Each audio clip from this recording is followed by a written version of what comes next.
Hey friends, I just finished reading The Priory of the Orange Tree, and I have some thoughts. First up, holy crap, I can't believe I read this in the amount of time. I started this on the 23rd of January, and I thought it would take me a lot longer, but it actually didn't take me as long as I thought it would be. I thought I was going to read this for the next 6 months, but it was actually really, really good. And I'll tell you what, this story, it was amazing. This is probably going to be one of my top 10 reads of 2023 already. We're only in February, and this is going to be one of my favorite reads this year. I can already tell. If you haven't already picked up this book, you really should. The sequel, which is going to be a prequel, is coming out at the end of February, and I'm sure it's going to be just as amazing.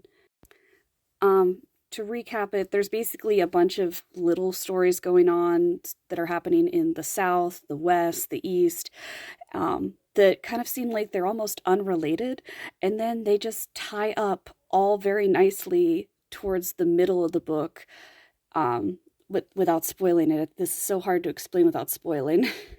But yeah, there's just so much going on in the world, and it seems very confusing and chaotic, which is why I have all these tabs to kind of help me remember what's going on. I did use it to reference a lot of things, which was very helpful to me.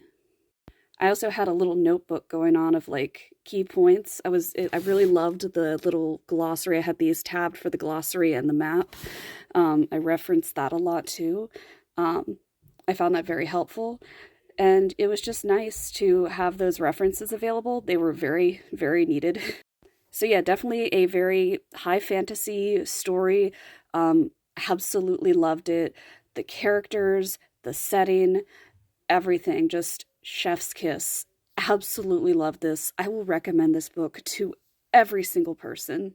Yeah, everyone needs to read this book. It's going to be a classic. I love this book. 5 stars. Amazing.